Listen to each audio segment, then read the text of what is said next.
إن الحمد لله نحمده ونستعينه ونستغفره ونعوذ بالله من شرور أنفسنا ومن سيئات أعمالنا من يهد الله فلا مضل له ومن يضلل فلا هادي له وأشهد أن لا إله إلا الله وحده لا شريك له وأشهد أن محمدا عبده ورسوله أما بعد فإن خير الحديث كتاب الله وخير الهدي هدي محمد صلى الله عليه وسلم وشر الأمور محدثاتها وكل محدثات بدعة وكل بدعة ضلالة وكل ضلالة في النار. أعوذ بالله السميع العليم من الشيطان الرجيم من همزه ونفخه ونفثه. بسم الله الرحمن الرحيم. رب اشرح لي صدري ويسر لي امري واحلل عقدة من لساني يفقهوا قولي. بسم الله الرحمن الرحيم. ان الله وملائكته يصلون على النبي يا ايها الذين آمنوا صلوا عليه وسلموا تسلیما. اللهم صل على محمد وعلى آل محمد كما صليت على إبراهيم وعلى آل إبراهيم إنك حميد مجيد. اللهم بارك على محمد وعلى آل محمد كما باركت على إبراهيم وعلى آل إبراهيم إنك حميد مجيد. اللهم ربنا آتنا في الدنيا حسنة وفي الآخرة حسنة وقنا عذاب النار. ربنا آتنا من لدنك رحمته وهيئ لنا من أمره رشدا. لا الہ الا انت سبحانک انی کنت من الظالمین. حسبنا اللہ نعم الوکیل یا حی یا قیوم برحمتک استغیث ولا حول ولا قوة الا باللہ العلی العظیم. آمین. الحمدللہ آج 30 اگست 2023 وینسڈے کے دن قرآن کلاس نمبر 60 نمبر میں ہم انشاءاللہ تعالی سورہ آل عمران کی آیت نمبر 180 سے آنورڈ سٹارٹ لیں گے. اعوذ باللہ من الشیطان الرجیم. بسم اللہ الرحمن الرحیم. ولا يحسبن الذی یبخلون بما آتاہم اللہ من فضلہ هو خیر لہم بل هو شر لہم. ہرگز گمان نہ کرے وہ لوگ کہ جنہیں اللہ نے محض اپنے فضل و کرم سے دنیا کی زندگی میں کچھ نعمتیں دے رکھی ہے کہ یہ ان کے لیے خیر ہے. وَالْهُوَ وَشَرٌّ لَهُمْ. بلکہ اس میں تو ان کے لیے شر برائی بھی چھپی ہوئی ہے.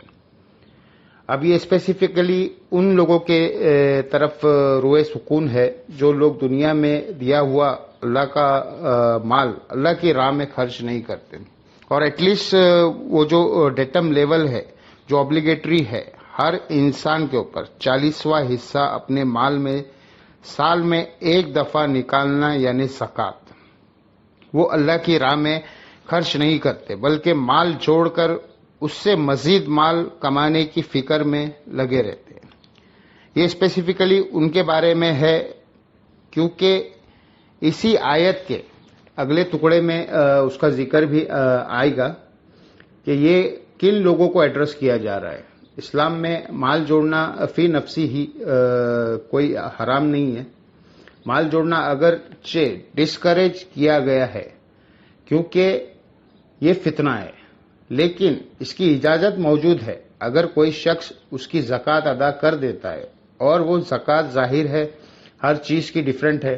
زکوٰۃ کے قدیم اور جدید 70 احکام و مسائل کے اوپر میرا پورا ایک ڈیٹیل ویڈیو ہے 2 گھنٹے کی ریکارڈڈ موجود ہے.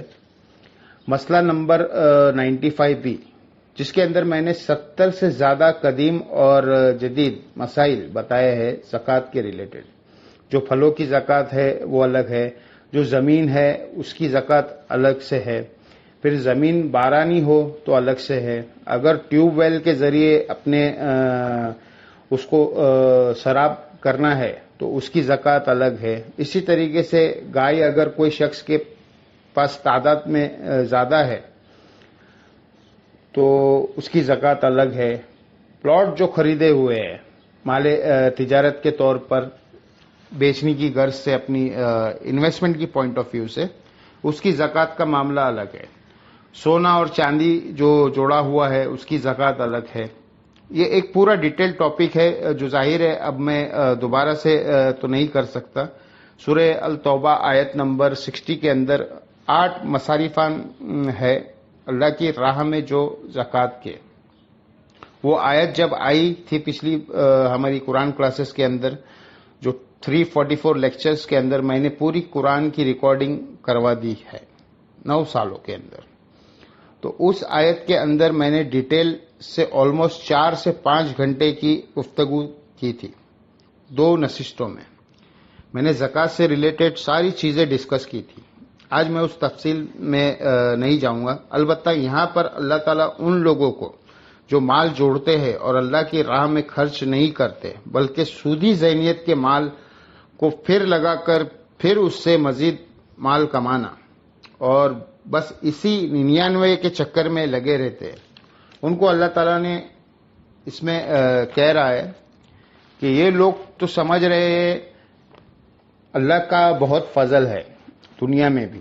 آپ دیکھیں جتنا بڑا بدماش ہے، جتنا بڑا پراپرٹی ڈیلر ہے جس نے لوگوں کا مال ناجائز طریقے سے ہڑپ کیا ہوا ہے، کسی کے زمین پہ قبضہ کیا ہوا ہے، وہ یہی سمجھتا ہے میرے پہ تو اللہ کا بڑا فضل ہے. تو اللہ تعالیٰ فرما رہا ہے دنیا کی دولت کسی کو ملنا یہ اس کے لیے خیر نہیں ہے، عین ممکن ہے اس میں شر چھپا ہوا ہو اس کے لیے. وہ اسی آیت کے اندر اب اللہ تعالیٰ ذکر فرما رہا ہے سایطوقون ما بخیلوا بیہ یوم القیامہ. اس مال کا توق ان کے گلوں میں ڈالا جائے گا جس کے ساتھ انہوں نے بخل کے ذریعے کنجوسی کے ساتھ مال دنیا میں جوڑا تھا. یہ مال کا ایک توق بنا کے ان کے گلے میں ڈال دیا جائے گا. یہ ہار نہیں ہے، توق ہے. صحیح بخاری اور مسلم میں متفق حدیث ہے. اللہ کے محبوب صلی اللہ علیہ وسلم نے فرمایا جس نے دنیا میں ایک بالش زمین کسی کی دبا لی صرف 9 انچ تو 7 زمینوں کا توق قیامت والے دن اللہ تعالیٰ اس کے گلے میں ڈالے گا. جناب آپ دیکھیں جو لوگ فوج کی نوکری کرتے ہیں نا، اس میں ایک ٹرم یوز ہوتی ہے پٹھو باندھنا. کسی کو سزا دینی ہوتی ہے نا تو 20-25 kg کا وزن اس کے پیٹھ پر لاد دیا جاتا ہے اور کہا جاتا ہے فلانے پہاڑی پہ چڑھ. اور جس کو 7 زمینوں کا توق لاد دیا جائے گا تو وہ تو آپ سمجھ سکتے ہیں اس کا تو کچمبر ہی نکل جائے گا.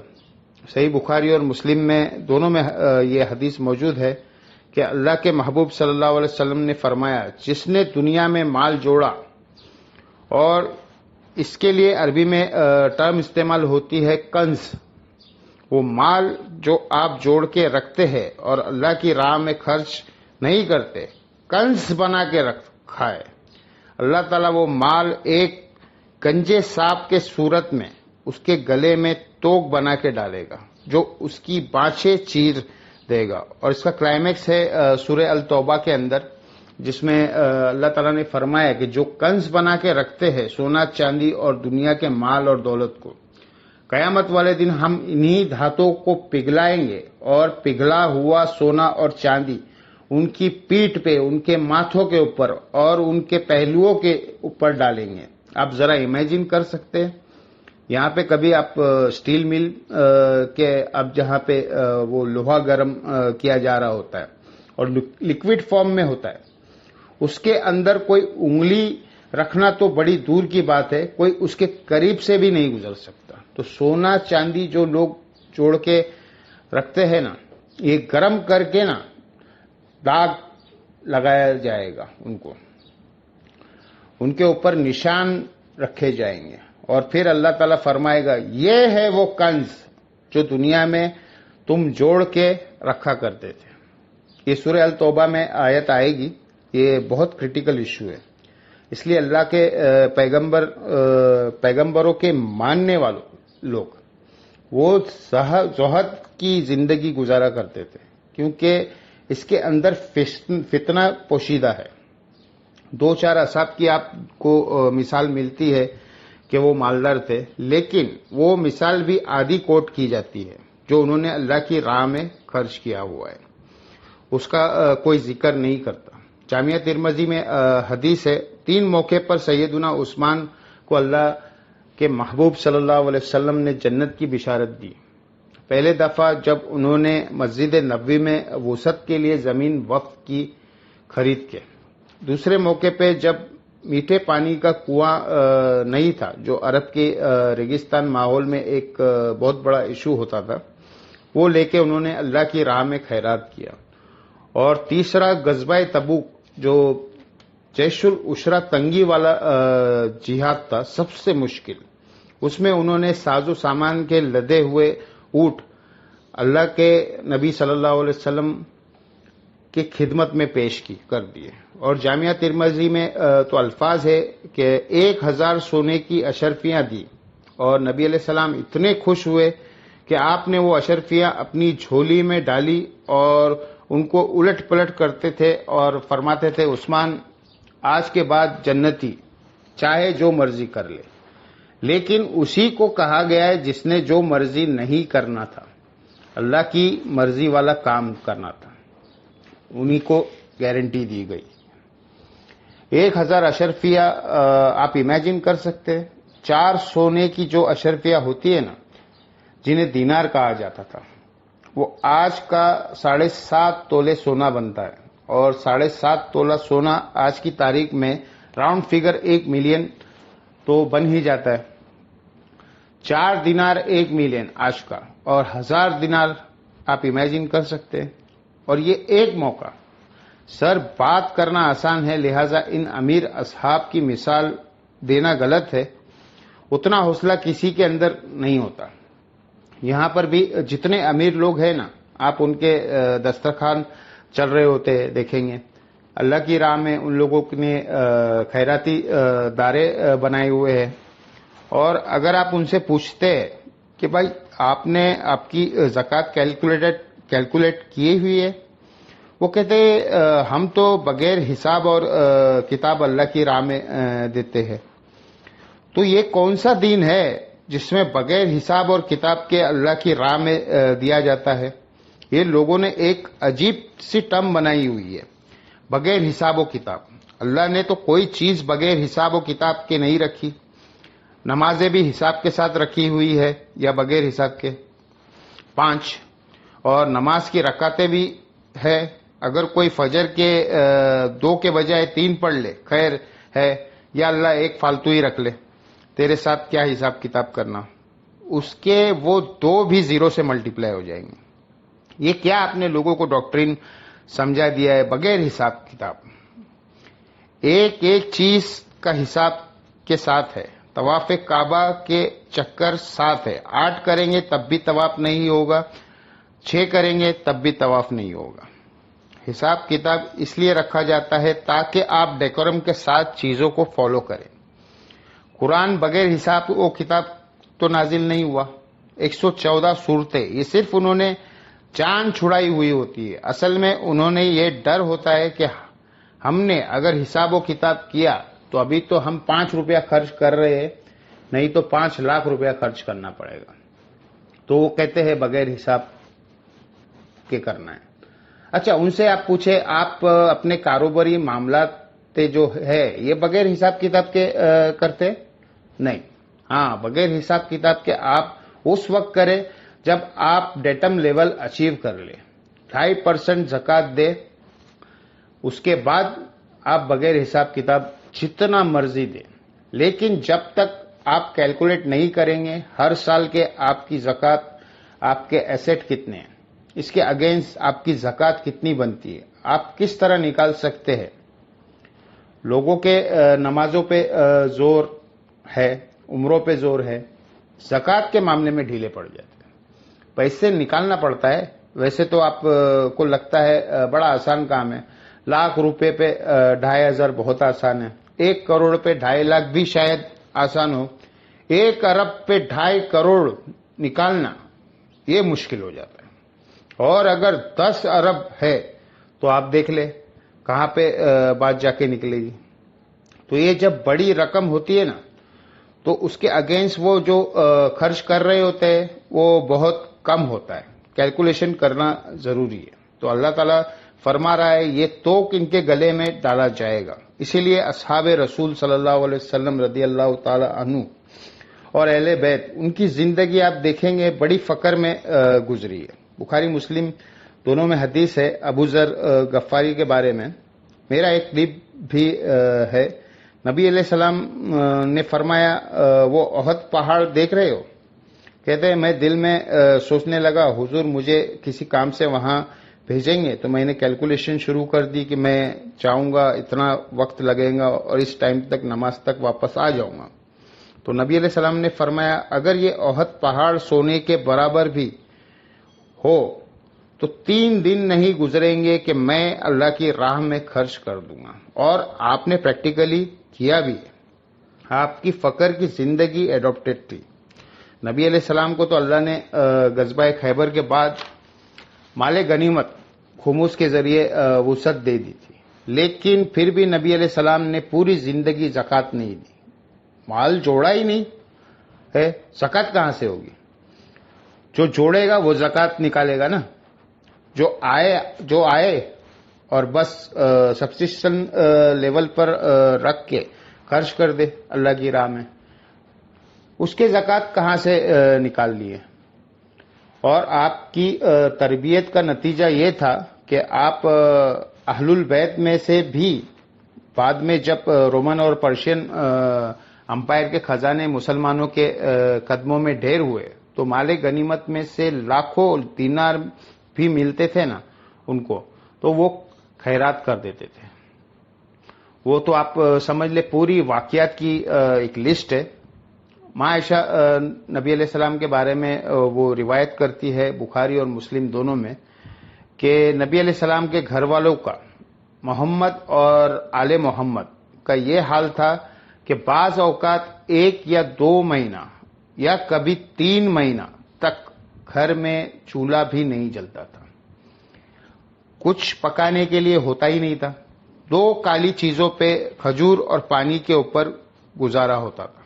اور یہ کھجوریں بھی ٹنوں ٹن نہیں، ٹوکریا کی ٹوکریاں نہیں. 2 کھجوریں صبح، 2 کھجوریں شام کو.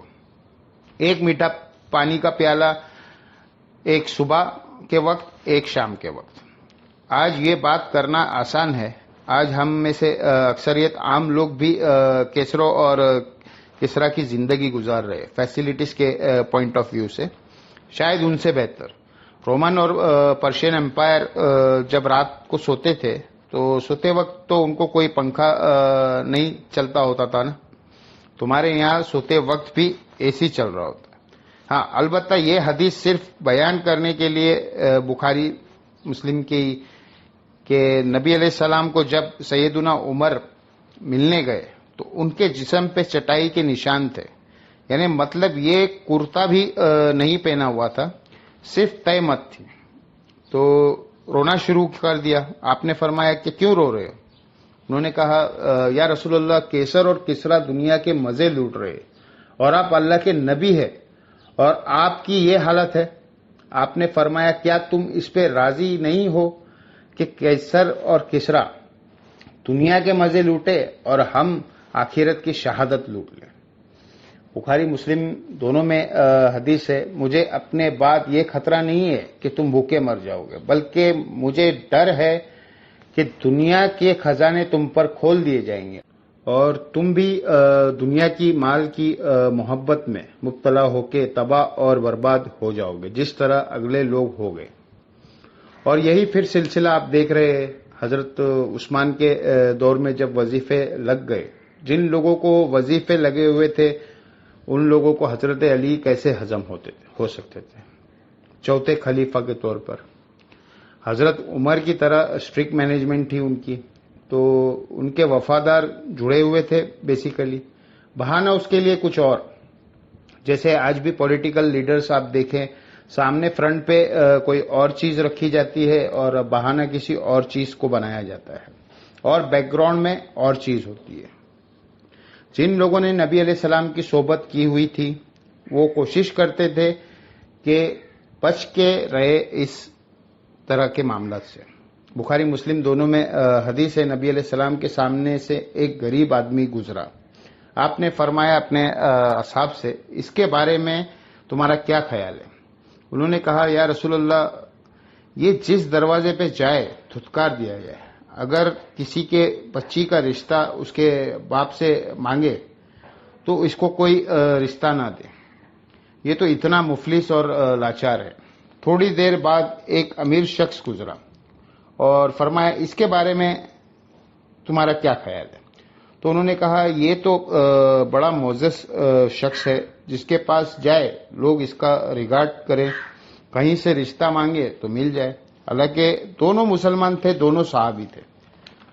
آپ نے فرمایا، اللہ کی قسم، اس رب کی قسم جس کے قبضے میں قدرت میں میری جان ہے، جو شخص پہلے گزرا ہے نا، وہ ایک شخص اللہ تعالیٰ کو یہ بعد میں گزرنے والوں سے پوری زمین بھر جائے، وہ بڑھ کر عزیز ہے. جی، مسلم شریف کی حدیث ہے، نبی علیہ السلام نے فرمایا کہ میرے غریب اصحاب میرے امیر اصحاب سے 40 سال پہلے جنت میں چلے جائیں گے. قیامت کا دن 50,000 سال کا دن ہے. تو آپ کیا سمجھتے ہیں؟ سیدھا ٹکٹ لگا ہوا ہے. 40 سال پہلے وہ لوگ جنت میں جائیں گے جو غریب صحابہ ہے. سر، 40 سال کا ڈیفرنس دنیا میں آپ ذرا امیجن کر سکتے ہیں؟ حلقہ جانا دونوں جنتی گروپ پارٹی ہے، لیکن جنہوں نے مفلسی کی اور فقر کی زندگی گزاری ہے.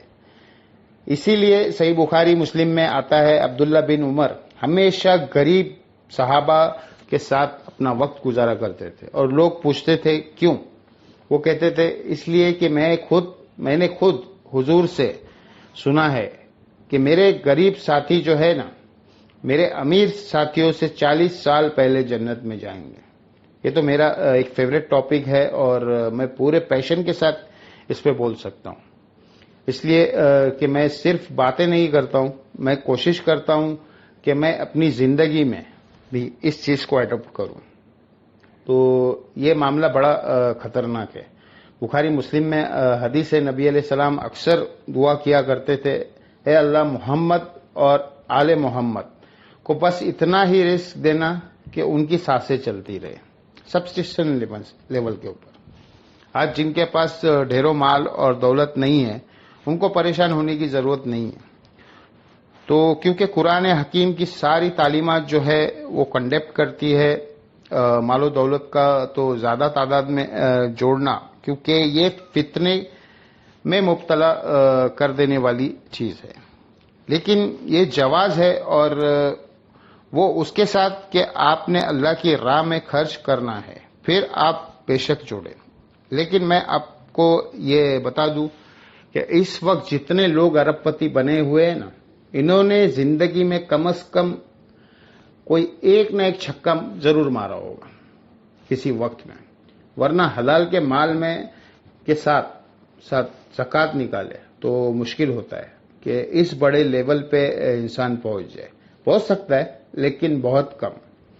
پھر ظاہر ہے انسان کو آخرت کی فکر بھی ہوتی ہے. میں بالکل وہ صوفیوں والی بات نہیں کر رہا ہوں کہ جناب آپ جو کچھ مال ہے وہ مولوی صاحب کو کے حوالے کر دے تاکہ ان کے بچے عیاشی کرتے رہے اور آپ خود بیٹھ جائے. نہیں، میں کہہ رہا ہوں جس کا جتنا ریشیو پروپورشن ہے اتنی ایفورٹ اس کے اندر پوسٹ کرے. لوگ تین نوکریاں کرتے، جب انہیں کہا جائے قرآن ایک صفحہ ترجمے سے پڑھے، کہتے ٹائم ہی نہیں ملتا. تو میرے بھائی، ٹائم آپ کو اسی ٹائم میں سے آپ نے ٹائم نکالنا ہے. اپنا ٹائم ٹیبل بنائیں. ویسے لوگ کہتے ہیں دین دنیا ساتھ ساتھ. او سر، یہ بات نہ کیا کرے. یہ دنیا کا مشکل ترین کام ہے، دین دنیا ساتھ ساتھ. یعنی 12 گھنٹے آپ کو دین کو دینا ہے اور 12 گھنٹے دنیا کو. آپ تو 12 منٹ نہیں نکال سکتے.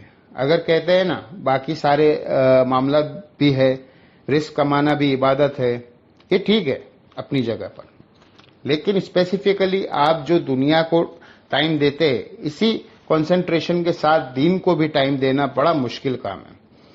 وہ تو آپ نے کرنا ہی کرنا ہے کہ آپ نے زندگی کے ہر لمحے میں دیکھنا ہے کہ کون سی چیز اللہ اور اس کے محبوب صلی اللہ علیہ وسلم کی نافرمانی کی طرف لے کے جا رہی ہے اور کون سی تابع فرمان بننے کی طرف. تو اللہ تعالیٰ فرما رہا ہے یہ ان کے لیے شر ہے اور ان کے گلے میں توق ڈالا جائے گا قیامت والے دن. سورہ التوبہ میں یہ بھی آتا ہے کہ یہ جو مال اور اولاد تمہیں ہم نے دی ہوئی ہے نا، ہم چاہتے ہیں اسی کے ذریعے تمہیں عذاب دیں. اگلے زمانے میں قبائلی سسٹم میں جس کے زیادہ بیٹے ہوتے تھے نا، وہ اپنے آپ کو پاورفل سمجھتا تھا. تو اللہ تعالیٰ فرما رہا ہے تم یہ سمجھ رہے ہو تمہارے لیے عذاب کا ذریعہ بھی ہو سکتا ہے مال اور دولت اور اولاد.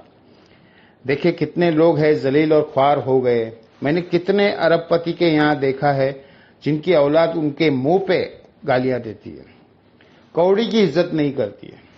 کتنے شریف ماں باپ ہوتے اور اولاد ان کے لیے وبال جان بن جاتی ہے. واصف صاحب کہتے ہیں میں ایک مسجد میں گیا تھا تو میں نے ایک شخص کو دیکھا، بلکہ وہ تو بتا رہے تھے تاتار دربار کا، کہ اس کی مسجد میں ایک شخص بیٹھا ہوا تھا.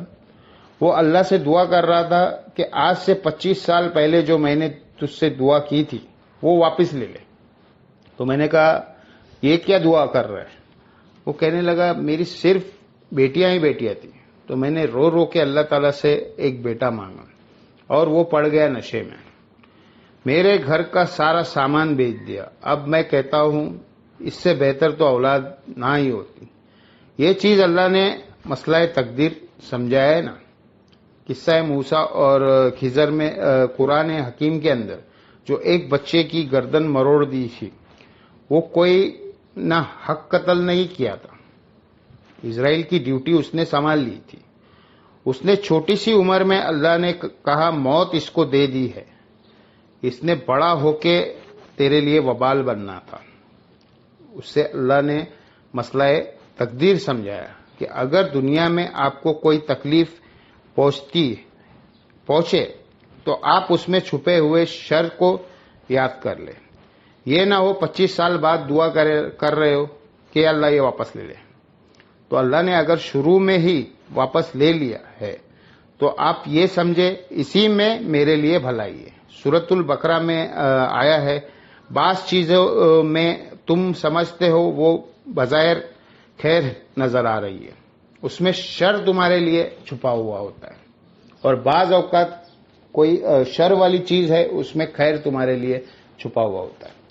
اللہ جانتا ہے تم نہیں جانتے. تو اس لیے اگر کوئی اللہ کے طرف سے تکلیف آئے تو ان للہ و انا الیہ راجعون، تو یہ ہمارا ایٹیٹیوڈ ہونا چاہیے.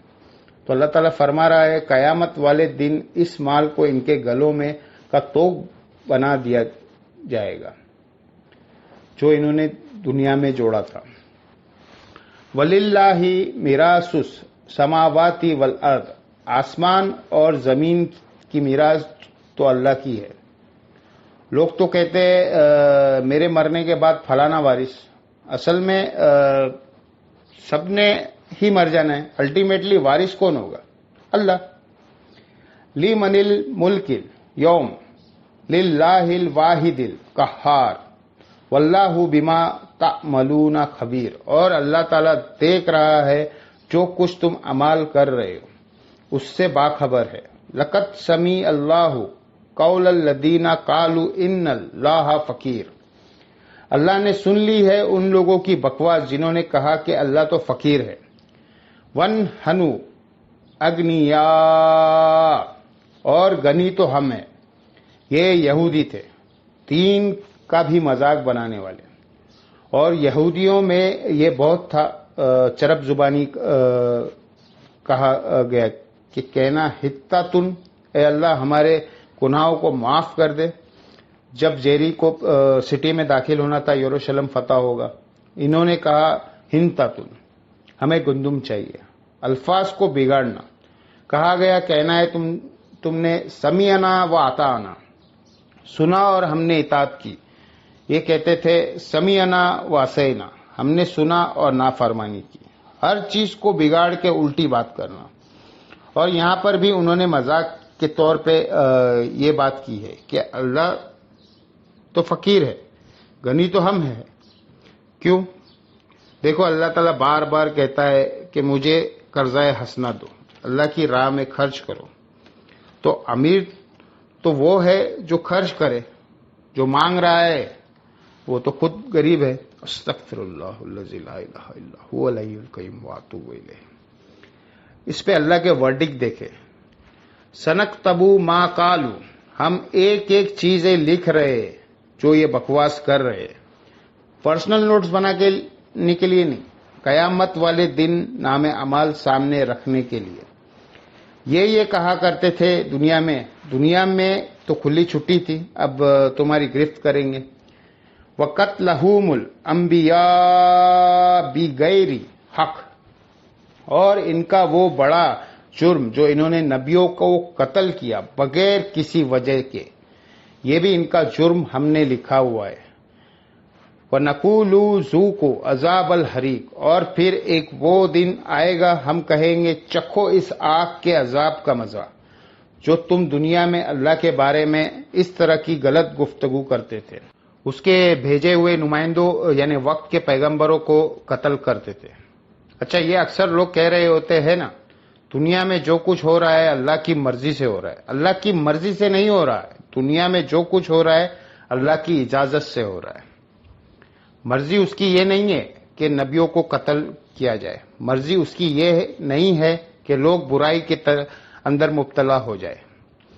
ہاں، اجازت دی ہوئی ہے، جو کرنا ہے کرو، آخرت میں پکڑ لوں گا. اور میرے پیغمبروں کی اطاعت اختیار کرو گے، آخرت میں جنت دوں گا. اجازت ہے، یہ نہیں ہوگا کہ اذان ہو رہی ہے، تم نماز نہیں پڑھتے تو زمین میں دھس لیے جاؤ گے. نہیں، زمین نہیں کھینچے گی تمہیں. اذان ہوئی ہے نا، تو نہ تو آٹومیٹیکلی تمہارے مسجد کے طرف قدم بڑھیں گے اور نہ کوئی برائی کی طرف. تمہارا اپنا اختیار ہوگا.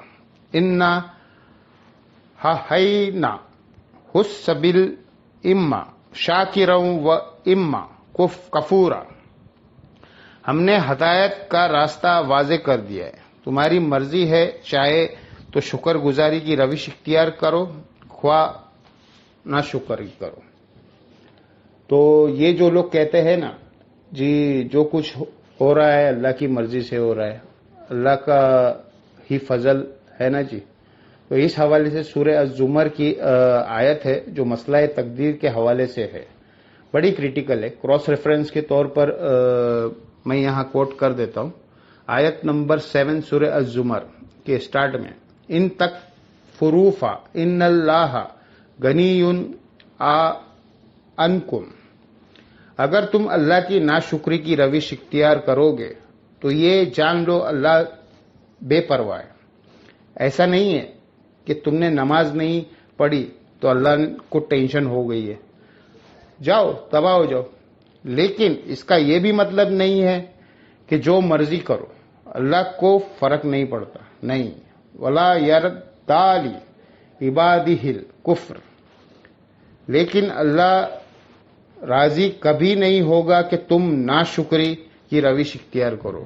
پکڑے گا نہیں دنیا میں، کیونکہ اس نے تمہیں کھلی چھٹی دی ہوئی ہے، لیکن راضی نہیں ہے، پکڑے گا آگے. وَإِن تَشْكُرُوا، اور اگر شکر گزاری کی روش اختیار کرو گے، یرداہ لکن، وہ راز اسی پہ ہی ہے کہ تم اس کے تابع فرمان رہو. نافرمانی پہ اس کو پرواہ کوئی نہیں ہے، لیکن ناراض ہو جائے گا اور پکڑ لے گا.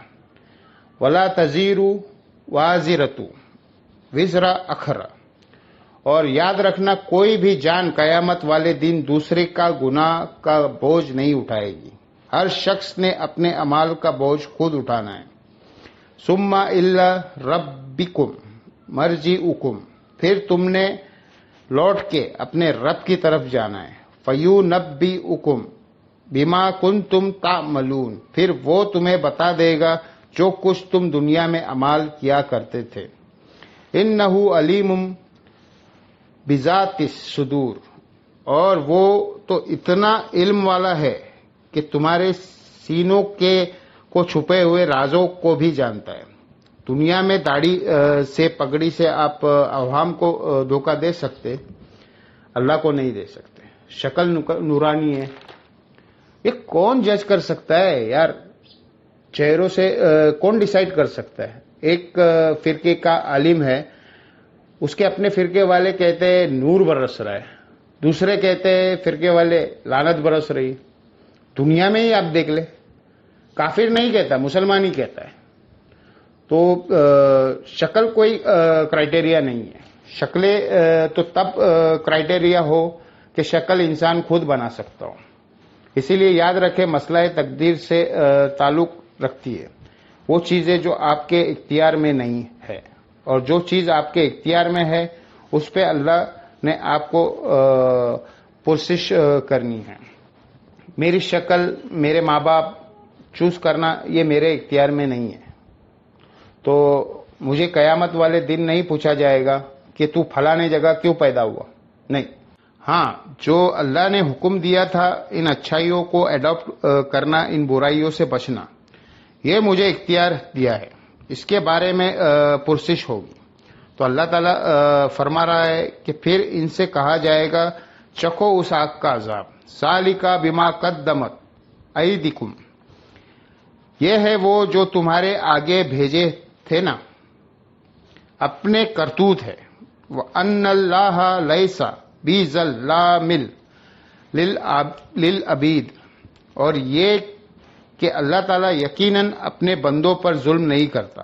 اگر قیامت میں اللہ نے پکڑا ہے تو دنیا میں کھلی چھٹی دی تھی، نبیوں کے ذریعے اور ان کے ذریعے کتابوں بھیج کے سلیبس کی فارم میں حق کا حق ہونا اور باطل کا باطل ہونا تم پر آیا کر دیا تھا. اب یہ تمہارا فیصلہ تھا نا کہ تم نے کون سی چیز قبول کی ہے.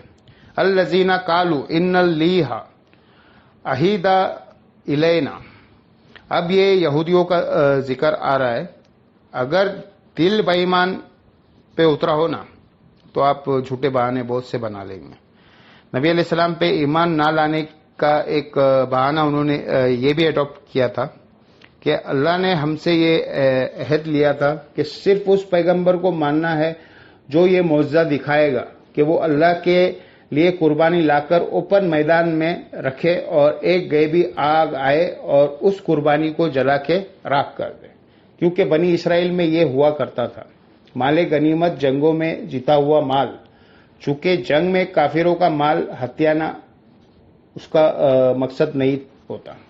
مقصد ہوتا ہے اللہ کے دین کی سربلندی کرنا. اسی لیے اگلی امتوں میں جو مال غنیمت ہوتا تھا نا وہ کسی کو دیا نہیں جاتا تھا، مجاہد کو، کسی بھی مجاہد کو نہیں دیا جاتا تھا، بلکہ وہ اوپن میدان میں رکھا جاتا تھا. ایک غیب سے آگ آتی تھی، اس کو جلا کے راکھ کر دیتی تھی تاکہ دنیا کے لالچ کے لیے کوئی کام نہ کرے. ہماری امت میں اللہ تعالیٰ نے آسانی کی. بخاری مسلم میں حدیث ہے، مجھے 5 ایسی خصوصیت دی ہے جو مجھ سے پہلے کسی نبی کو نہیں دی. ان میں سے ایک یہ ہے کہ مال غنیمت اللہ نے میرے لیے حلال کر دیا ہے، پہلے یہ حرام تھا. تو وہ کہتے تھے کہ گئے بھی آگ آئے، جس طرح کے قبیل اور حابیل کا ذکر سورۃ المائدہ میں آئے گا کہ اللہ تعالیٰ نے حابیل کی قربانی قبول کی، قابل کی نہیں کی. تو وہ آ کے اس قربانی کو کھا گئی تھی، دوسری قربانی وہیں پڑی رہی. تو یہ اس چیز کا ثبوت تھا کہ یہ قبول ہوئی جو راگ بن گئی، قبول ہوئی. جو نہیں راگ بنی وہ اپنی جگہ پہ وہ قبول نہیں ہوئی. تو اب وہ یہ کہتے تھے ہم سے تو اللہ نے یہ عہد لکھا ہے، اللہ نؤمن لی رسول حتی یاتی ینابی قربان، یہاں تک کہ کوئی رسول ہمارے پاس یہ معجزہ لے آئے کہ وہ قربانی لے کر آئے، تاکلوہ النار، جس سے اوپنلی آگ کھا جائے. یہ معجزہ جب تک نہیں دکھاؤ گے ہم نہیں مانیں گے. اللہ تعالیٰ نے فرمایا قل، اے نبی ان سے فرما دیجئے، قد جاءکم رسول من قبل، مجھ سے پہلے بھی کئی رسول آئے ہیں، بالبینات روشن دلائل لے کر، وبالذی کنتم اور وہ موضع بھی لے کر آئے جو تم مجھ سے ڈیمانڈ کر رہے ہو، فلیما قتلتموہم ان کنتم صادقین، تو تم نے ان پیغمبروں کو کیوں قتل کر دیا تھا اگر تم سچے ہو اپنی بات میں؟ ان کے لیے کوئی اور بہانہ کر دیا ہوگا۔ یہاں بھی یہی ہوتا ہے نا، آپ کوئی دین کی بات کرے، کہتے ڈگری لے کر آئے، ڈگری لے کر آ جائے نا تو کہتے ڈگری تو آپ نے لی ہے لیکن وہ تو فرقہ ہی گم رہا ہے، اور اگر آپ اس فرقے کی بھی ڈگری بھی لے آئے نا، زیادہ پڑھ کے نا اس کا دماغ خراب ہو گیا۔ اتنے بہانے ہیں، میں کہتا ہوں شیطان بھی ہنستا ہوگا کہ علماء اکرام کی تحقیقات کے اوپر، علماء کرائم، علماء اکرام نہیں، علماء کرائم، میں مجرم علماء کی بات کر رہا ہوں، اہل حق کی بات نہیں کر رہا ہوں۔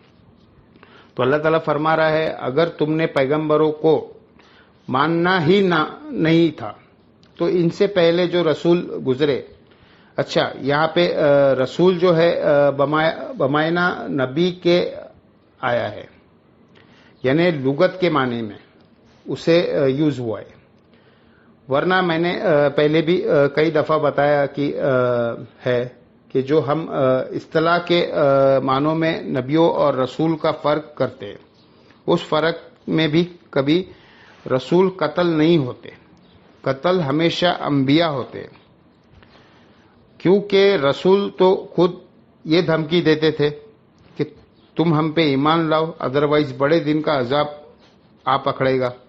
اگر وہ خود اٹھا لیے جائے یعنی شہید کر دیے جائے تو وہ دھمکی تو انہوں نے کافروں کو لگائی تھی، خود کیسے قتل ہو گئے۔ تو وہ اللہ تعالیٰ کا اصول ہے، کتب اللہ لا اغنی بننا آنا و رسولہ، سورۃ المجادلہ میں آیا ہے کہ اللہ تعالیٰ نے یہ طے کر لیا ہے کہ میں اور میرا رسول غالب رہے گا۔ یہاں پہ رسول کا لفظ آیا ہے لیکن رسول اپنے لغت کے معنوں میں، کوئی بھی بھیجا ہوا، ایون سورہ یاسین میں بھی آپ دیکھیں گے انبیاء نے جو اپنے فرشتوں آگے بھیجے ان کے لیے بھی رسول کا لفظ استعمال ہوا ہے، یعنی انبیاء کے صحابہ بھی رسول ہے، وہ رسول ہے رسول اللہ کے رسول، یعنی رسول اللہ کے بھیجے ہوئے رسول۔ اس لیے آپ دیکھیں حضرت ابو بکر کو کہا جاتا تھا خلیفۃ الرسول، یعنی نبی علیہ السلام کے بعد میں صحابہ نے اجماع سے ان کو چنا۔ جب حضرت عمر آئے نا تو ان کے لیے لفظ استعمال ہوا خلیفۃ الرسول، رسول اللہ کے خلیفہ کا خلیفہ۔ تو اصحاب نے مشورہ کیا کہ یہ تو معاملات آگے چلیں گے، یہ تو ہماری زبان پہ اتنے دیر ہمیں ریپیٹ کرنا پڑتا ہے، انتظار کرنا پڑتا ہے، کوئی آپ کا چھوٹا سا نام رکھ لیتے۔ تو ہم نے مشورے سے بہتر سمجھا ہے آپ کو امیر المومنین کہے، ورنہ جب تیسرا بندہ خلیفہ بنے گا تو 3 دفعہ خلیفہ لگانا پڑ جائے گا۔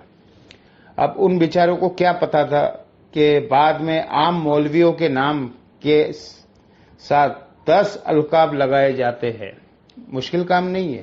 ہاں، حجت الاسلام والمسلمین، شیخ التفسیر، شیخ القرآن، شیخ الحدیث، یادگار اسلاف، کتنی لمبی دمیں لگاتے ہیں، اور جتنی دفعہ نام لیتے ہیں اتنی دفعہ دمیں لگا دیتے ہیں۔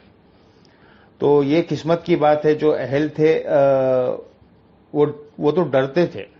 امیر المومنین، مومنوں کا چنا ہوا ڈیٹ سول۔ یہاں پہ امیر المومنین جو ہے وہ اپنے آپ کو سمجھتا ہے کہ وہ ان پر حاکم اس اعتبار سے ہے کہ ان کا مالک ہو گیا، یہ مفہوم ہے۔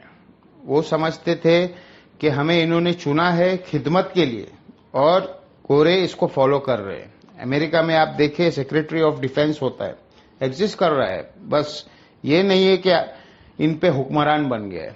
فَإِن كَذَّبُوكَ، اگر یہ جھٹلا دے آپ کو، فَقَدْ كَذِّبَ رُسُولٌ مِّن قَبْلِكَ، تو اے اللہ کے نبی آپ نے اس میں زیادہ پریشان نہیں ہونا.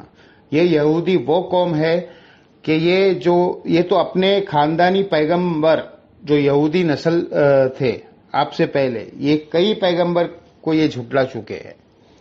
جاؤ بالبینات، چونکہ روشن دلیل بڑے بڑے معجزے ان کے پاس لے کے آئے تھے. والزبوری والکتاب المنیر، اور صحیفے اور روشن کتابیں لے کے آئے.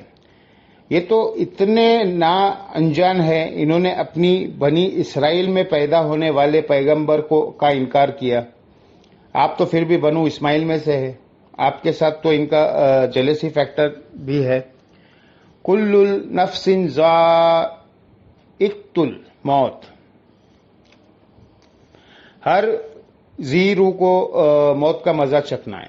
اس میں دھمکی ہے کہ بھائی کب تک یہ عیاشیاں کرو گے، مرنا ہے، اللہ کے حضور آنا ہے، پھر بدلہ لے گا تم سے.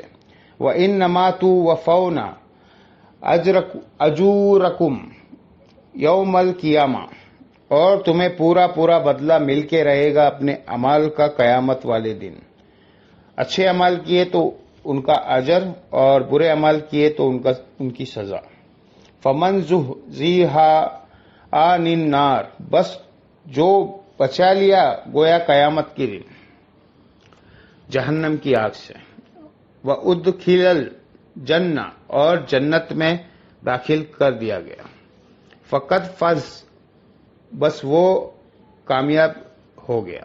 اللہم جعلنا منہم، اللہم انا نسألوک جنت الفردوس مع النبیین والصدیقین والشہداء والصالحین، آمین. وما الحیات الدنیا الا متاع الغرور، اور دنیا کی زندگی تو نہیں مگر دھوکے کا سامان. یہ کنکلوڈ کیا ہے اللہ نے اس بات کو. واقعی دھوکہ ہے، پتہ ہی نہیں چلتا، ایسے وقت گزرتا ہے. ہم جب اسکول کالج میں تھے، جن لوگوں کو دیکھتے تھے بڑی ایکٹیو لائف گزار رہے تھے، ان میں سے کئی لوگ تو فوت ہو چکے ہیں.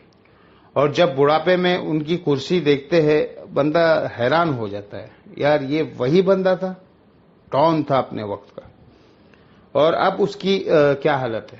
تو یہ غرور دنیا میں بھی اللہ ٹوٹتا ہوا دکھاتا ہے. اگر کسی کے اندر موجود ہے تو دنیا جو ہے وہ دھوکے کا سامان ہے. ایسا دھوکہ ہے کہ پتہ ہی نہیں چلتا وقت گزرنے کا. لا تبلون فی اموالکم وانفسکم، ہم تمہیں ضرور آزمائیں گے تمہارے مال اور تمہاری اپنی جانوں میں. ولا تسمعون نا من الذین اوتوا الکتاب، اور تم ضرور سنتے رہو گے ان لوگوں سے جو اہل کتاب ہے، من قبلکم، تم سے پہلے جنہیں کتاب دی گئی تھی، یعنی جیوز اور کرسچنز. ومن الذین اشرکوا، اور شرک کرنے والوں کی طرف سے بھی، اذن کثیرہ، بڑی اذیت دینے والی باتیں.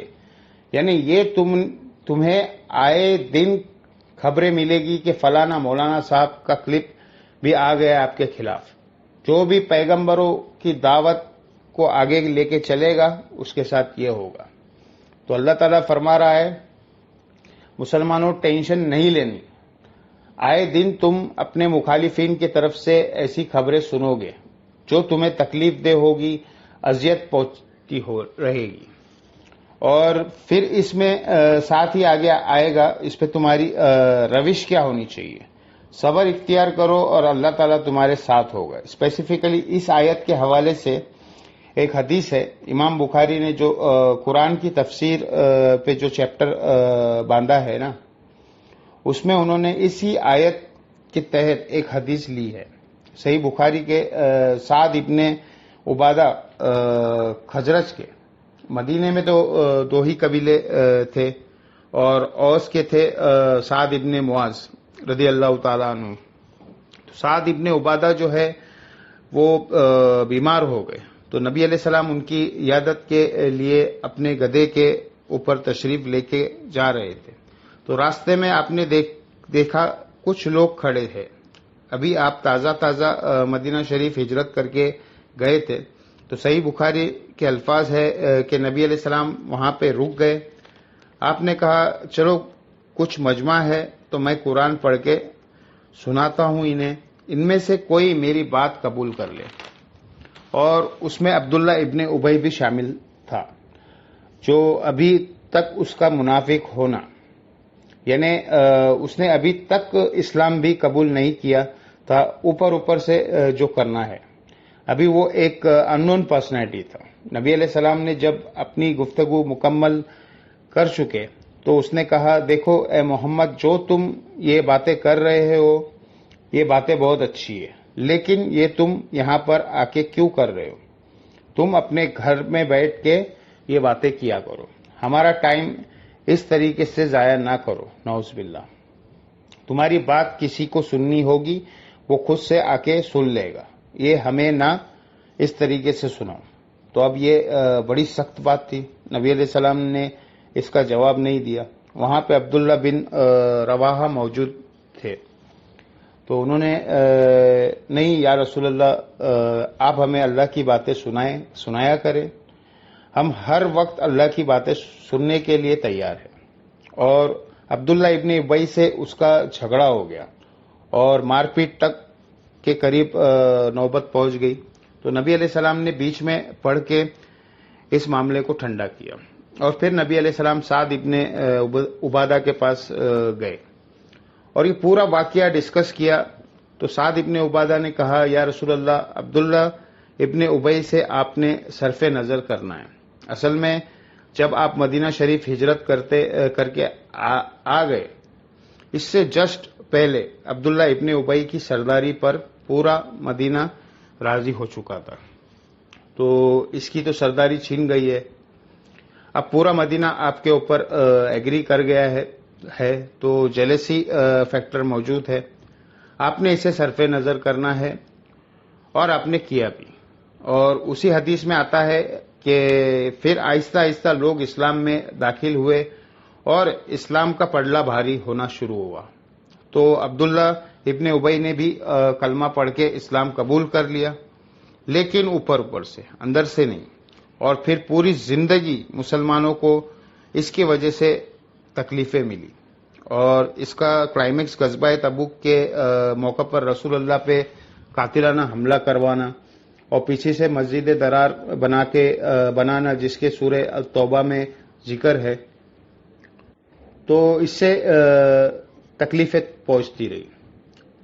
ابھی یہ تکلیفیں تو جسٹ شروع ہوئی تھی، تو اللہ نے پہلے ہی کہا یہ تو آئے دن ہوگی، تمہیں اپنا کام جاری رکھنا ہے. وَإِن تَصْبِرُوا، اگر تم صبر کرو گے، وَتَتَّقُوا، اور تقوی کی روش اختیار کرو گے، فَإِنَّ ذَلِكَ مِنْ عَزْمِ الْأُمُورِ، تو اصل میں ہمت کا کام یہ ہے.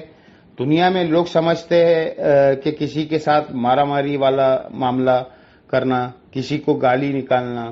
اللہ فرماتا ہے ہمت کا کام یہ ہے جو تکلیفیں آئے اللہ کی راہ میں اس پر صبر کرو، اللہ سے مدد چاہو، یہ ہے عزم والے کام. وَإِذْ أَخَذَ اللَّهُ مِيثَاقَ الَّذِينَ أُوتُوا الْكِتَابَ، اور یاد کرو جب اللہ تعالیٰ نے پختہ عہد لیا ان لوگوں سے جن کو کتاب دی تھی، یعنی جیوز اور کرسچنز، یہود اور نصارہ. لا تبیننہ للناس، کہ تم کھول کر بیان کرنا لوگوں کو، ولا تکتمون، اور مت چھپانا حق کو. جب بھی کوئی نیا پیغمبر آنے والا ہوتا تھا نا، اسے اگلا جو پیغمبر گزرا ہوتا تھا نا، وہ آنے والے پیغمبر کی خبر دیتا تھا. اس کی کتاب میں پریڈکشنز ہوتی تھی کہ میں تو جا رہا ہوں، اللہ کا ایک اور نمائندہ آئے گا، تمہیں اس کو فالو کرنا ہے. اس کے تحت جو تو جیوز اور کرسچنز کے پاس پروفیسیز موجود تھی کہ آخری پیغمبر نے آنا ہے، لیکن انہوں نے حسد اور بغض کی وجہ سے قبول نہیں کیا.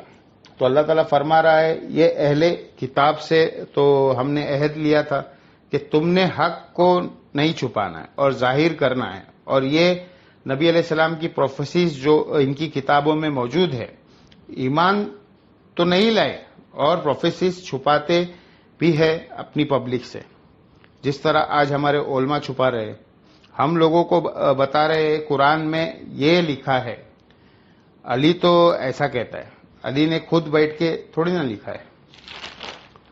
بخاری مسلم میں جو چیزیں لکھی جب ہم بتاتے ہیں تو ہم آپ کو کتابوں سے جوڑ رہے ہیں. اگر میں آپ سے کہتا ہوں کہ سورہ البقرہ کی آیت نمبر 279 میں لکھا ہوا ہے کہ سود کھانے والے سے اللہ اور اس کے رسول کا اعلان جنگ ہے، تو آپ مجھے یہ کہیں گے نہیں جی پہلے آپ ڈگری لے کے آئے پھر ہم یہ آیت مانیں گے، ادروائز ہم آیت بھی نہیں مانیں گے. تو میں ڈگری لوں یا نہ لوں، آپ تو ایمان سے فارغ ہو گئے. اگر کوئی کافر بھی آپ کو کہے نا سورہ بقرہ کی آیت نمبر 279 میں یہ لکھا ہے تو آپ پہ ماننا واجب ہے، اسی لیے کہ آپ اللہ کی بات مان رہے ہیں. اسی طریقے سے آپ ہمارا معاملہ چیک کر لیں، لکھا ہوا ہے مانے، نہیں لکھا ہوا ہے تو ہمیں بتائیں، ہم رجوع کر لیں گے. تو اللہ تعالیٰ فرما رہا ہے ان سے، تو ہم نے یہ عہد لیا تھا فَنَبَاذُهُ وَرَاءَ ظُهُورِ رحیم، تو انہوں نے اپنے اس وعدے کو پیٹھ کے پیچھے پھینک دیا. وَاشْتَرَوْا بِهَا ثَمْنًا قَلِيلًا، اور اس کے عوض دنیا کے چند ٹکے کما لیے، یعنی وہ چودراہٹ اپنی. تو دنیا کی منفیت کے خاطر انہوں نے وقت کے پیغمبر کا انکار کیا. ان کے بارے میں جو پروفیسیز تھی، پیشگوئیاں موجود تھی ان کے کتابوں میں، ان کو بھی چھپا لیا.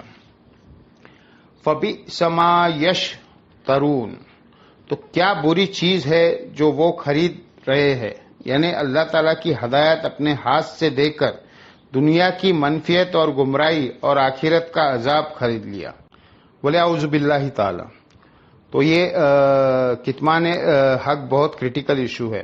جامعہ ترمذی، ابو داؤد اور ابن ماجہ میں حدیث ہے، سنن نسائی میں بھی ہے، مشکات کے اندر بھی پہلی جلد میں کتاب العلم چیپٹر میں ترمذی ابو داؤد کے حوالے سے ملے گی کہ نبی علیہ السلام نے فرمایا دنیا میں جس سے کوئی حق کی بات پوچھی گئی، علم کی بات، اور وہ اسے معلوم تھی، اس کے باوجود اس نے چھپا لی، تو قیامت والے دن آگ کی لگام اس کے منہ میں ڈالی جائے گی کہ تجھے یہ پتا تھا، تو نے کیوں چھپایا.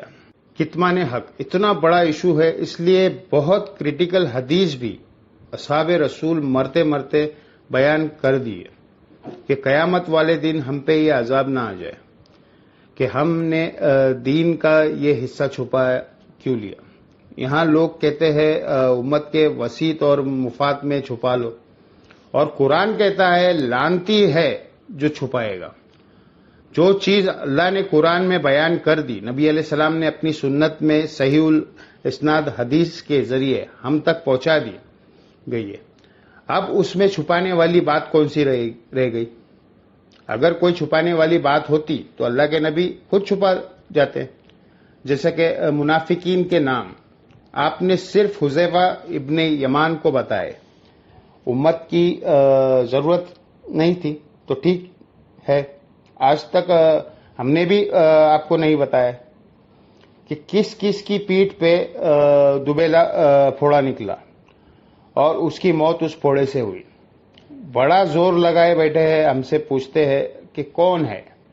جو مسلم شریف میں اوپر تلے 3 حدیث ہے کہ میرے صحابہ میں 12 منافقین ہیں، ان میں سے 8 کے پیٹھ پہ ایک دوبیلا پھوڑا نکلے گا جس کی گرمائش وہ سینے میں محسوس کریں گے، اور وہ کبھی بھی جنت میں داخل نہیں ہوں گے. تو ہم نے تو کبھی کسی کو نہیں بتایا، اس لیے کہ اس سے دین کا کوئی حصہ مکمل نہیں ہونا تھا. ہاں، جو چیزیں دین سے تعلق رکھتی تھی، جو نبی علیہ السلام ایز اے پروفیسز بتائے، اور ان کی بعد میں ہمیں وہ چیزیں نظر بھی آئی، وہ ہم بتاتے ہیں. جس طرح کہ صحیح بخاری میں 2812 نمبر حدیث ہے، عمار کو ایک باغی جماعت قتل کرے گی. عمار ان کو اللہ اور جنت کی طرف بلائے گا اور وہ جماعت دوزخ کی طرف بلا رہی ہوگی. تو ہم آپ کو بتا دیتے ہیں کہ بھائی سیدنا عمار ابن یاسر مولا علی کے ساتھ تھے. ان کو قتل کرنے والے مخالفین آل امیہ تھی. تو کلیئر کٹ ہے. تو یہ ہم ضرور کرتے ہیں. جو چیز جتنی واضح ہے ہم نے بتا دی. اسی لیے کرتے ہیں کہ چھپانے والا لعنتی ہے. اس کا کلائمیکس سورۃ البقرہ کی آیت نمبر 159 اور 160 ہے جو ہم نے آپ کو کربلا والے ریسرچ پیپر پہ سٹارٹ میں لکھی ہے کہ جو لوگ اللہ تعالیٰ کی طرف سے نازل ہوئی چیزوں کو چھپا لیتا ہے بعد اس کے کہ ہم نے لوگوں سے بیان کی تھی ان پہ اللہ کی لعنت، فرشتوں کی لعنت اور تمام لعنت کرنے والوں کی لعنت، سوائے ان لوگوں کے جو توبہ کر لے، اپنی اصلاح کر لے اور جو چیزیں چھپائی تھی وہ بیان کر دے تو ایسوں کی توبہ اللہ قبول کرے گا. تو یہاں پہ بھی علماء یہود کا کردار مسلمانوں میں بھی لوگ ادا کر رہے. لا تحسبن الذین یفرحون بما اتوا، ہرگز آپ یہ خیال نہ کریں جو لوگ خوش ہو رہے ہیں اپنے کرتوتوں کے اوپر.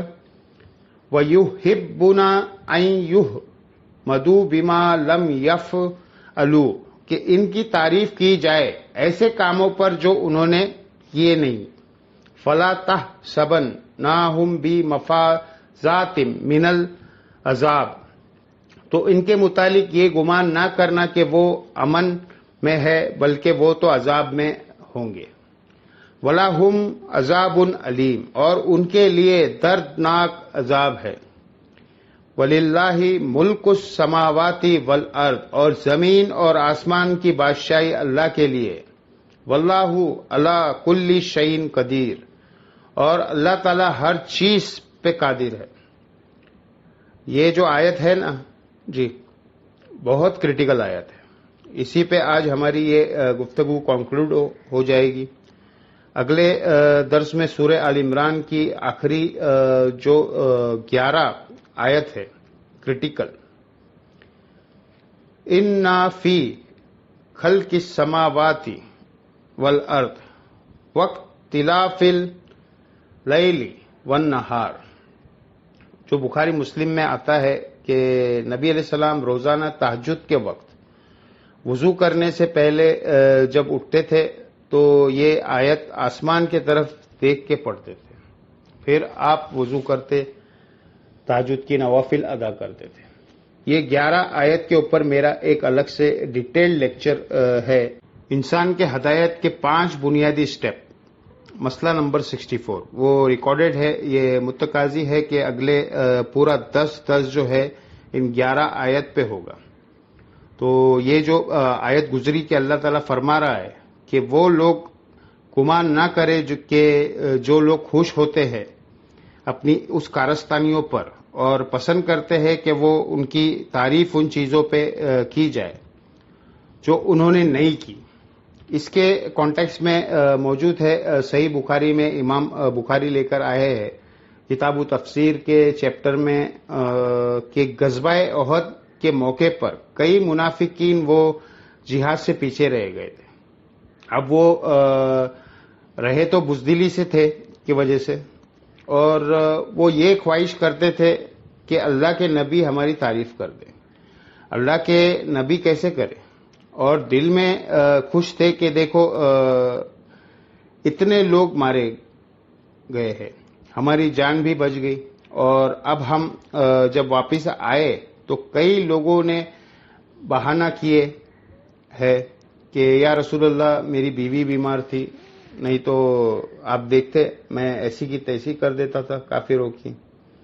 تو بہانے کر رہے تھے. تو اللہ تعالیٰ فرما رہا ہے یہ چاہ رہے جو ان لوگوں کے کام کرنا بھی نہیں تھا اور ان کی تعریف لوگ کرے. ہاں یار اگر یہ ہوتا نا تو کام کر دیتا تھا. ادھر بھی آپ ہمارے پولیٹیکل لیڈرز کو آپ دیکھیں جب وہ اپوزیشن میں ہوتے ہیں تو ان کے آپ دعوے دیکھیں. لگتا ہے کہ یہ حکومت میں آئے تو فاسٹسٹ گروئنگ اکانومی اس ملک کی ہو جائے گی اور آ کر بیڑا غرق کر دیتے. تو اللہ تعالیٰ فرما رہا ہے کہ ان کے لیے عذاب ہے. اچھا، اب اس میں بڑی خطرناک بات تھی کہ اگر کسی شخص کی ایسی بات پہ تعریف کی جائے جو اس نے نہیں کی ہوئی ہے تو اس کو اللہ تعالیٰ فرما رہا ہے ہم ضرور عذاب دیں گے. تو صحابہ بعض لوگ اس معاملے میں پریشان بھی ہوئے، تابعین میں سے بھی کچھ لوگ. تو ایک اور حدیث امام بخاری نے اس کانٹیکس کی لی ہے کہ مروان بن حکم جب مدینے کے گورنر بنا تو اس نے عبداللہ ابن عباس کے پاس ایک بندہ بھیجا اور کہا یہ آیت سے تو لگتا ہے کہ ہم بھی عذاب میں مبتلا ہوں گے. ویسے بچنا تو مشکل ہی ہے جو کام بنو امیہ نے کیا ہے.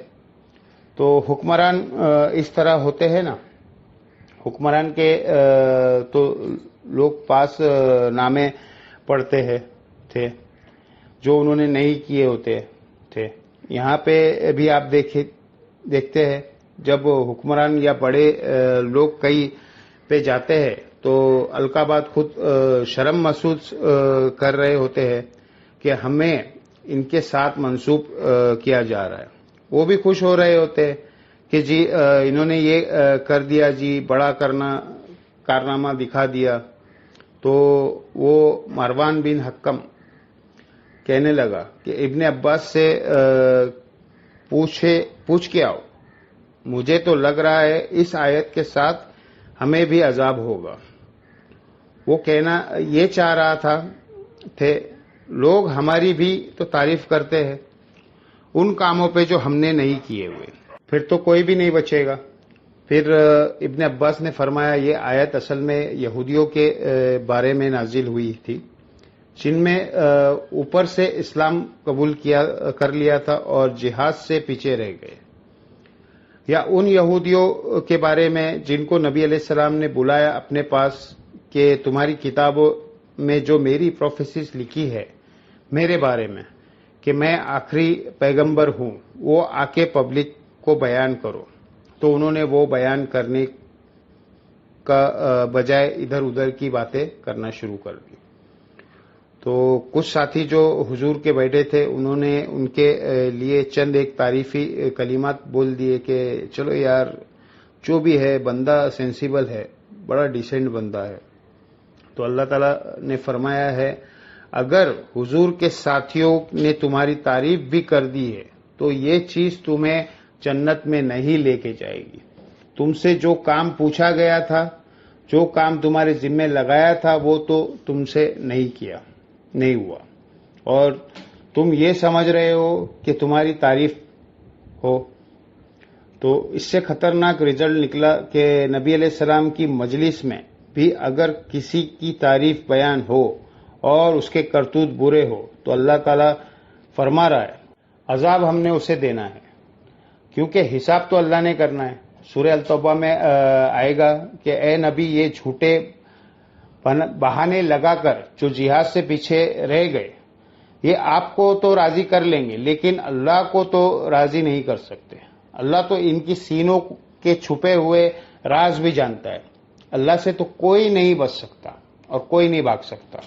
مخلوق کو آپ 100 بہانے کر سکتے ہیں. بعض اوقات نبی علیہ السلام ایک انٹیلیجنٹ آدمی تھے، آپ کو وحی کے بغیر اگرچہ نہیں پتا چلتا تھا کون جھوٹ بول رہا ہے، لیکن فیس ریڈنگ سے بہانے خوریوں سے اس سے عام ایک ٹیچر کو بھی اندازہ ہو جاتا ہے کہ یہ جو بچہ ہے بہانہ کر رہا ہے، یا واقعی اس کی بجلی رات کو گئی ہوئی تھی یا اس نے کام صحیح نہیں کیا. تو حضور آپ کی شفاعت تھی. سورہ التوبہ میں بھی آیا ہے کہ یہ جب اکیلے ہوتے کہتے ہیں یہ نبی تو نرکان ہے، نعوذ باللہ. جیسے کان جو ہے نا وہ صرف بات سن سکتا ہے، اس کو اینالائز نہیں کر سکتا. جب تک دماغ نہ ہو تو اللہ نے فرمایا اے نبی ان سے فرما دو کہ یہ نبی کا کان ہونا تمہارے لیے رحمت ہے، اگر یہ تمہارے اوپر گرفت کرنا شروع کر دے تو تم بچو گے نہیں، یہ ان کی شفقت ہے۔ کئی بہانے کسی نے کہا یا رسول اللہ میں تبوک میں نہیں جا سکتا آپ کے ساتھ، میری بیوی بیمار ہے۔ کہا ٹھیک ہے۔ کسی نے آ کر کہا کہ جی میرے ساتھ یہ مسئلہ ہو گیا ہے، بخار ہے۔ آپ نے یہ بھی نہیں کہا لا چیک کرنا ہے بھی یا نہیں، ٹھیک ہے، لیکن اللہ نے ایک ایک چیز نوٹ کی ہوئی ہے۔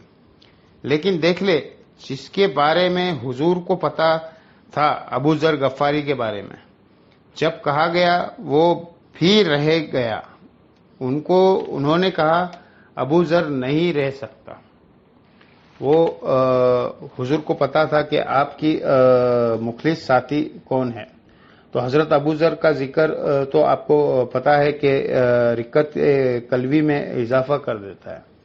میرا یوٹیوب پہ ایک کلپ ہے ابو ذر غفاری صادق، وہ آپ یوٹیوب پر اشک بار آنکھیں سے دیکھنے والا کلپ ہے۔ وہ خاص کیفیت میں ہی اللہ نے جو باتیں میری زبان سے نکلوائی ہے، آپ وہی دیکھیں تو آپ کو پتا چلے گا کہ دنیا سے زہد کی زندگی کس چیز کا نام ہے، اور نبی علیہ السلام کے سچے اصحاب جو واقعی دنیا کو 3 طلاقیں دے چکے تھے اور آخرت کی زندگی پر انہوں نے قناعت اختیار کر لی تھی کہ آخرت ہی اللہ سے لیں گے، ان کا اڑنا بچھوڑنا کیا ہوا کرتا تھا۔ اللہ تعالیٰ سے دعا ہے جو حق بات میں نے کی اللہ تعالیٰ ہمارے دلوں میں راسخ فرمائے، اور جذبات میں میرے منہ سے کوئی غلط بات نکل گئی تو اللہ تعالیٰ ہمارے دلوں سے باہر کر دے، ہمیں معاف بھی کر دے۔ اللہم صلی علی محمد وعلی آل محمد کما صلیت علی ابراہیم وعلی آل ابراہیم انک حمید مجید۔ اللہم بارک علی محمد وعلی آل محمد کما بارکت علی ابراہیم وعلی آل ابراہیم انک حمید مجید۔ اللہ تعالیٰ سے دعا ہے جو حق بات میں نے کہی ہمیں اس بات پہ خود عمل کر کے دوسرے بھائیوں تک پہنچانے کی توفیق عطا فرمائے۔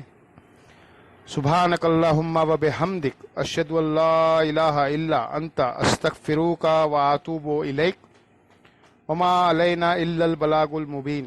جزاکم اللہ خیر۔